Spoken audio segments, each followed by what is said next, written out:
We are going to start tonight in Los Angeles, where despite how on edge the city is, Vice President J.D. Vance thought now would be the good moment for him to pay the city a visit.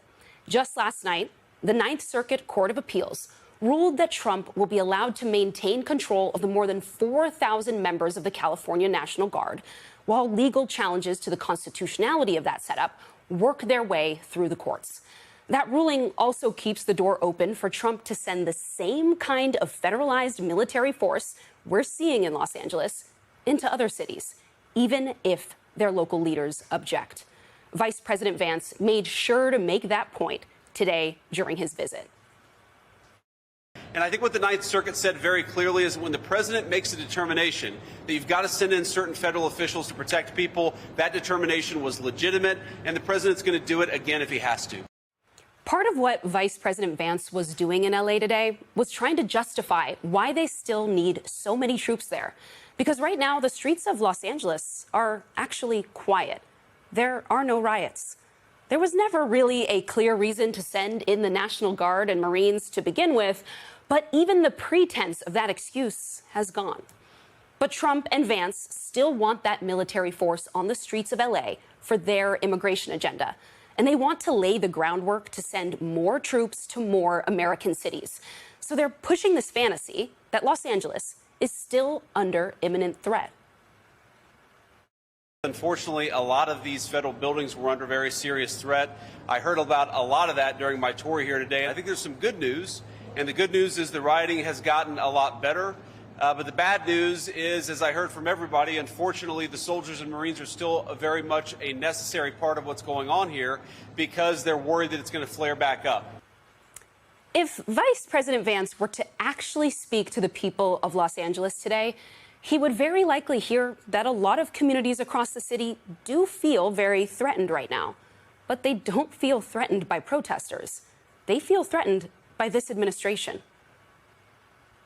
The immigrant community is living in fear, even those who have papers. The immigration raids have turned one of Southern California's most vibrant cities into a ghost town. Inside Yea's family-owned restaurant in Boyle Heights, the tables empty, chairs unoccupied, and business in the historic shopping district down considerably. With fewer people shopping, Huntington Park's beloved mom-and-pop stores are struggling. If we compare this year to last year, I would say 70% down. And Frotan says if it stays that way, he could lose his business. Workers say it's noticeably less crowded here and at many public places as people are not showing up to work or shop out of fear. It's a horrible display of waste. Rotting fruit and vegetables scattered throughout this market. Store after store here closed for now. Each with plenty to sell, but no one dare come here to buy these days. Immigrants usually fill this marketplace, but since ICE agents arrived in downtown LA, it's empty. So all across Los Angeles, communities are living in fear because of raids targeting immigrants at things like car washes. Some car washes have literally closed amid fear of more sweeps.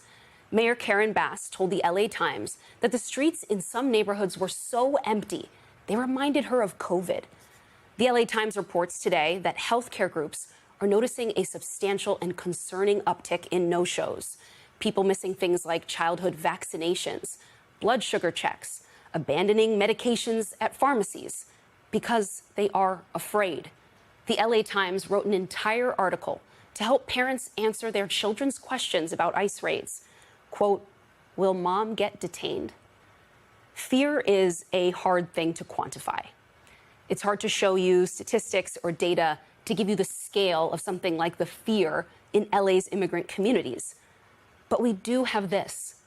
2 weeks ago today, the LA Metro finally opened the LAX Transit Center. That means that after decades of waiting, Los Angeles residents can finally take the train to the airport. You would expect that would mean a huge surge in the amount of riders LA's metro system receives. At the very least, you would expect to see some kind of bump. But today, the LA Times is reporting the exact opposite.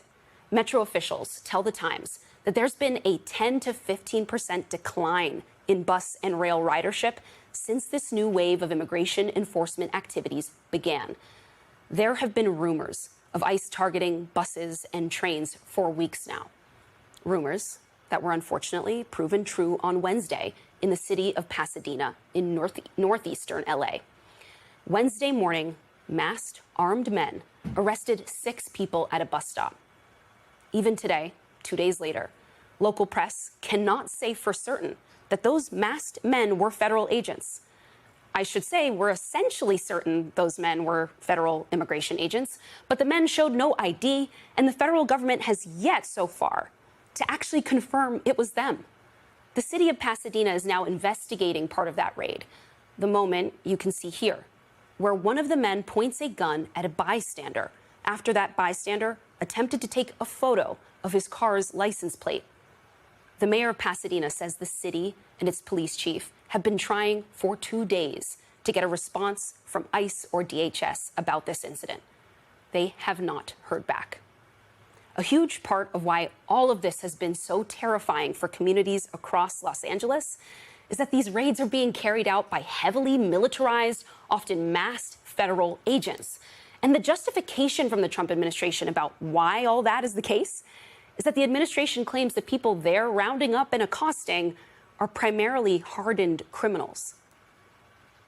Do you think that the administration has been too aggressive with the deportation efforts? Like, are non-criminals getting caught up in the dragnet as well?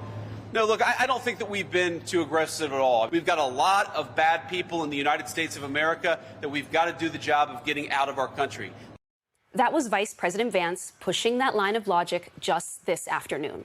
Before that, earlier today, Trump's Homeland Security Secretary Kristi Noem claimed that so far in Trump's term, 75% of the immigrants they have arrested have either been charged with or convicted of a crime.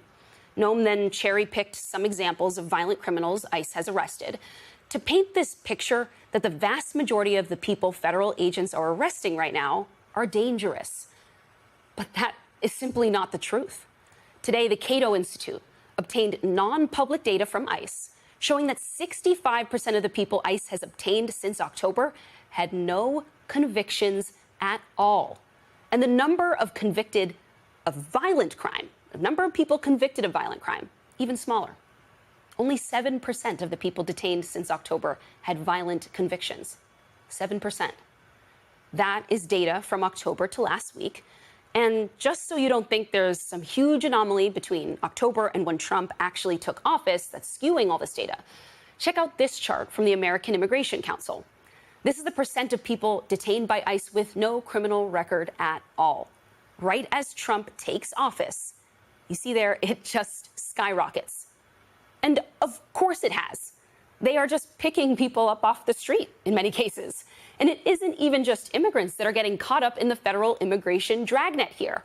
The video I'm about to show you is upsetting. So if you'd like to turn away, now is the time to do so. This was the scene on Tuesday at a Walmart parking lot in the city of Pico Rivera, in the southeastern corner of Los Angeles. The man being arrested is 20 years old. His name is Adrian Martinez. He's a Walmart employee and a U.S. citizen. At another point in that same video, you can see an officer clearly grab this 20-year-old by his neck and push him into a patrol vehicle. To justify this use of force against, again, a U.S. citizen, Trump's newly appointed U.S. attorney for Los Angeles posted a photo of Adrian's face, along with an allegation that Adrian had punched a Border Patrol agent in the face, a serious allegation. But today, a reporter for the LA Times obtained the actual criminal complaint against Adrian. As she writes, nowhere does it mention punching an agent. His actual charges are allegedly blocking agents' vehicles with his car and a trash can. That is the treatment a U.S. citizen got in Los Angeles this week from federal law enforcement. See, J.D. Vance and Donald Trump want you to think that Los Angeles is in such a state of chaos that it justifies this kind of aggressive, militarized use of federal force. They want you focused on images of the rare moments of violence at protests and want you to believe that the vast majority of the immigrants they are rounding up are violent people, when they're not. They want the American public to think that they are the force fighting the chaos, not the force creating it. Remember, this was how Trump originally justified sending active duty U.S. Marines into Los Angeles. You still plan to send troops? Well, we're going to have troops everywhere. We're not going to let this happen to our country. We're not going to let our country be torn apart. I mean, if we see danger to our country and to our citizens, we'll be very, very strong in terms of law and order. It's about law and order. As my colleague Paula Ramos put it in Time magazine earlier this month, voters are increasingly seeing Trump as the perpetrator of that division. And once you see it, it's hard to look away. As federal immigration agents roam through communities, ordinary bystanders rely on their own eyes, not the administration's manufactured photo ops portraying migrants as gang members, to judge the scenes. Because if you zoom into the deluge of rolling videos, it's not the immigrants who do not belong in the frame. It's those masked, armed agents glaring back at us, she writes.